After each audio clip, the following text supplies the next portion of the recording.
Hello bachcho, let's read the question. So the question here is a vertically oriented uniform rod of mass m and length l can rotate about its upper end. A horizontally flying bullet of mass m strikes the lower end of the rod and gets stuck in it. As a result, the rod swings through an angle alpha.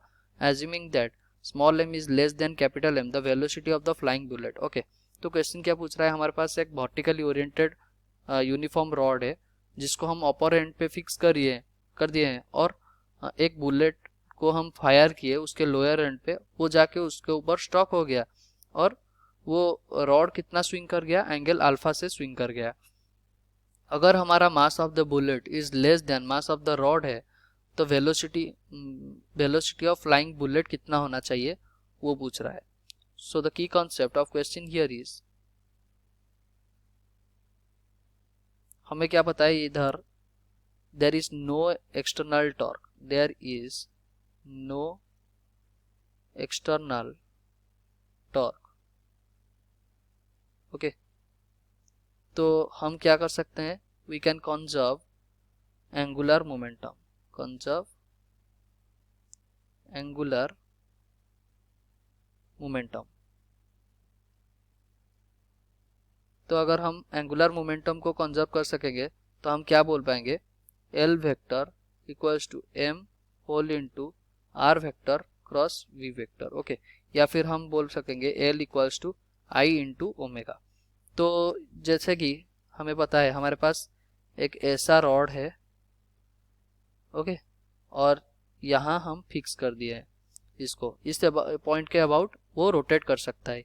यहाँ एक bullet है जिसको हम, ये bullet है जिसको हम fire किए और ये उसके ऊपर स्टॉक होके ये रोटेट करने लग जाएगा कि कुछ एंगल अल्फा से ये रोटेट कर गया। ओके, ये एंगल अल्फा से रोटेट कर गया।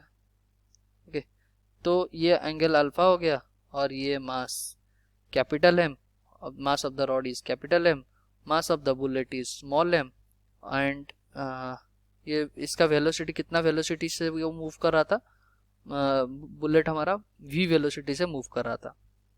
ओके, तो हम इसमें एंगुलर मोमेंटम कंजर्व कर लेते हैं।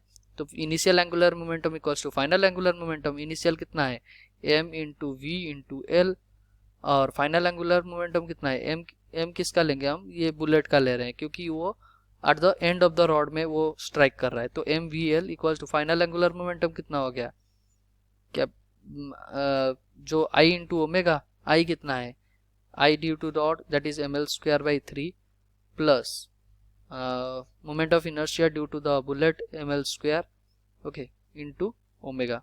तो ओमेगा का वैल्यू अगर इधर कैलकुलेट करें तो हमारा क्या आ जाएगा, M V L upon M L square by 3 plus small M into L square.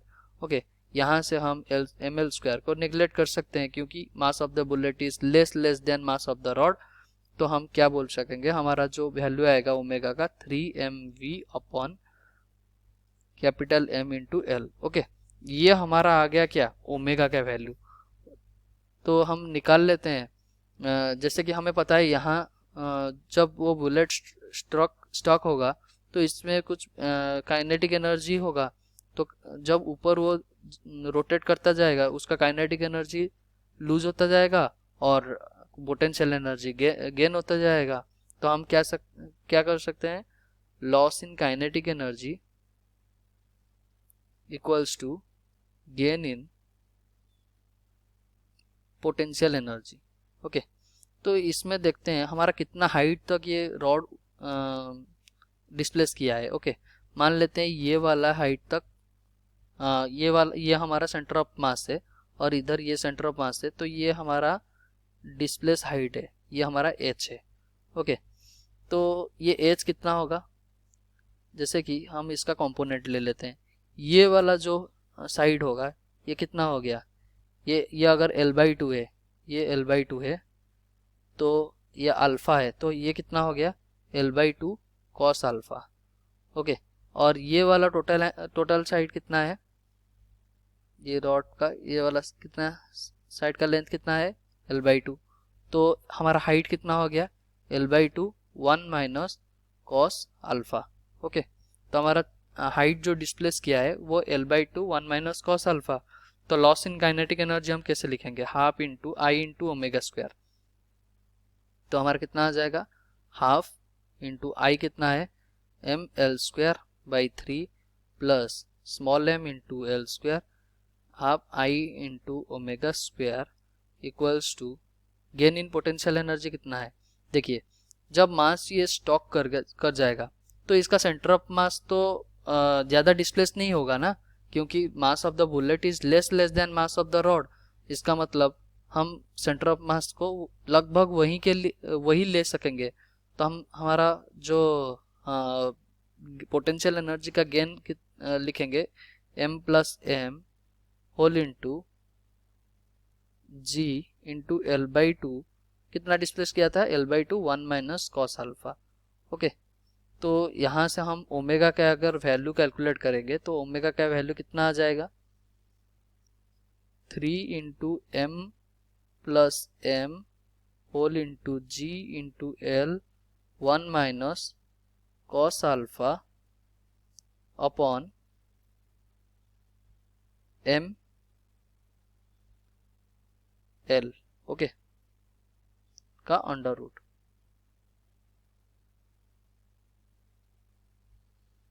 Sorry ये लेंथ हट जाएगा ना, तो mL² नीचे था तो ml अगर नीचे लिख रहे हैं तो ये लेंथ हट जाएगा।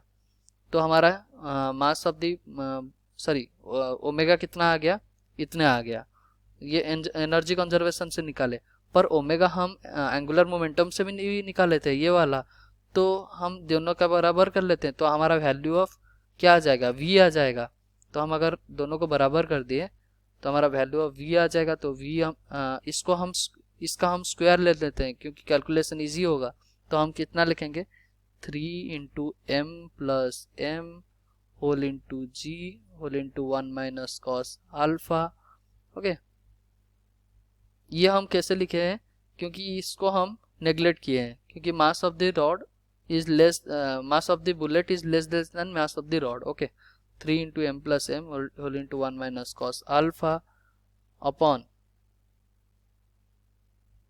m into L equals to इसका स्क्वायर करते हैं, ये वाला का स्क्वायर कितना हो जाएगा 9 into m² into v² upon capital M का स्क्वायर इंटू लेंथ का स्क्वायर। ओके, तो यहाँ वेलोसिटी अगर हम निकाले तो हमारा क्या आ जाएगा, देखिए ये जो m भी है ये लगभग इसके मास से कंपेरेबल बहुत छोटा है, तो इसको भी हम नेग्लेक्ट कर सकेंगे। तो हम क्या लिख सकेंगे, इसको पूरा सॉल्व करके लिखेंगे तो क्या लिखेंगे, और ये मास हट जाएगा, उसका मतलब हमारा क्या आ जाएगा 3 sorry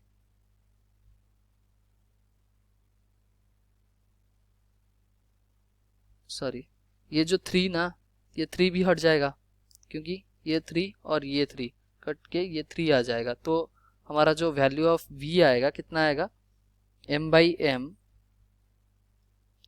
capital M upon small m under root 2/3 into g into l sine α/2। Okay, तो साइन α/2 कितना क्यों आया, ये हम देखे, ये हम 1 माइनस कॉस अल्फा को हम कैसे लिख सकते हैं 2 इंटू साइन स्क्वायर α/2। ओके, तो इसको अगर हम पुट कर देंगे तो हमारा वेलोसिटी कितना आ गया, ये आ गया। वेलोसिटी अगर वेलोसिटी हमें पूछा क्या है, the velocity of the flying bullet पूछा है, तो वेलोसिटी कितना आ गया हमारा m/m under root of 2/3 GL sine α/2। So hope you understood well. Best of luck. Thank you.